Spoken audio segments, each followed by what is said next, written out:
meu nome é Sheila, sou professora de Química. A aula de hoje será sobre estados físicos da matéria. Essa aula ela está dividida em estados de agregação da matéria. A matéria é formada por partículas, a viscosidade, que é um outro dado importante sobre líquidos e gás, é a densidade de sólidos e líquidos.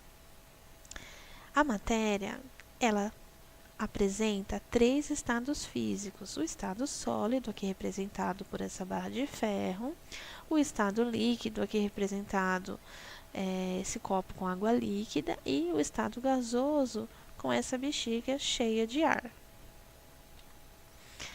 O estado sólido, a matéria vai apresentar forma e volume próprios. Então, se eu pegar um cubo de gelo e colocar em qualquer recipiente de um formato qualquer, ele vai continuar tendo a forma e o volume dele.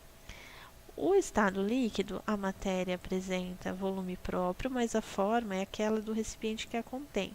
Ou seja, independente da forma que eu pegue, quadrado, triângulo, retângulo, oval, quando eu colocar o líquido, ele vai tomar a forma desse recipiente.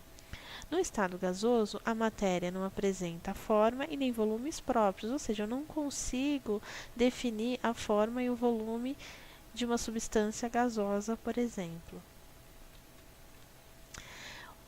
A existência dos estados da matéria ela pode ser explicada quando eu admito que ela é formada por minúsculas partículas, assim como está representado nessa figura.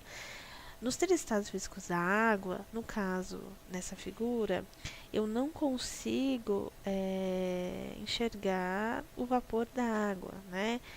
Mas o que eu posso ver, né? Nós olhamos que para a fumaça ou para as nuvens são gotas minúsculas de água líquida dispersas na atmosfera, né? A visão estrutural que eu estou vendo aqui, né, nessas três figuras, as partículas do estado sólido elas estão arranjadas de maneira muito mais ordenadas do que na líquida, né? Na líquida ela está um pouquinho desordenada e no estado gasoso ela está muito desordenada, tá? Então as partículas de gás elas estão muito mais separadas do que no estado líquido e sólido, né? E eu consigo encontrar os três estados físicos da matéria da água na natureza, né? Na água, mar, um iceberg sólido e as nuvens, vapor d'água. Outro dado importante é a viscosidade, né? Os líquidos e gases eles são chamados de fluidos. Por que fluidos? Porque eles podem fluir ou escoar. Nem todos os líquidos eles vão escoar com a mesma facilidade. E aí a gente fala que a viscosidade é essa tendência, essa resistência que um líquido vai oferecer ao escoar. A água, ela flui facilmente porque ela tem baixa viscosidade. O óleo, ele vai fluir bem devagar porque a viscosidade dele é maior. Então, exemplo, a glicerina, o óleo de rícino, os lubrificantes escoam lentamente e são chamados grossos. Já o álcool, a gasolina escoam facilmente e são ditos finos.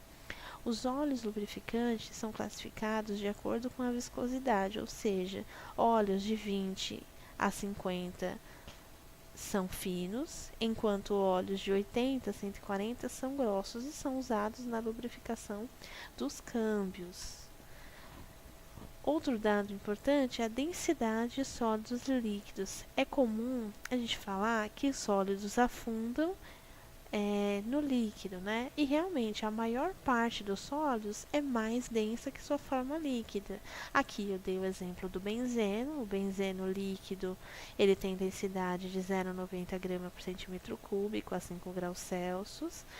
E na forma sólida, ele tem densidade de 1 grama por centímetro cúbico a 5 graus Celsius, ou seja, a mesma temperatura, só que densidades e estados físicos diferentes, né? Então, o benzeno sólido ele vai afundar no benzeno líquido porque a densidade dele é maior, então ele vai ficar no fundo do recipiente.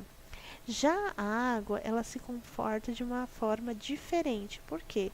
Porque o gelo, que é o estado sólido da água, ele vai flutuar, ele não vai afundar. E por que que isso acontece? Porque as partículas de água no estado sólido, elas estão mais espaçadas do que no estado líquido, como a gente pode observar aqui nessas duas figuras. Então, na água líquida, a distância entre as moléculas de água é muito menor do que na água no estado sólido, e por isso o gelo vai flutuar na água líquida. E essa foi a nossa aula sobre estados físicos da matéria. Até a próxima!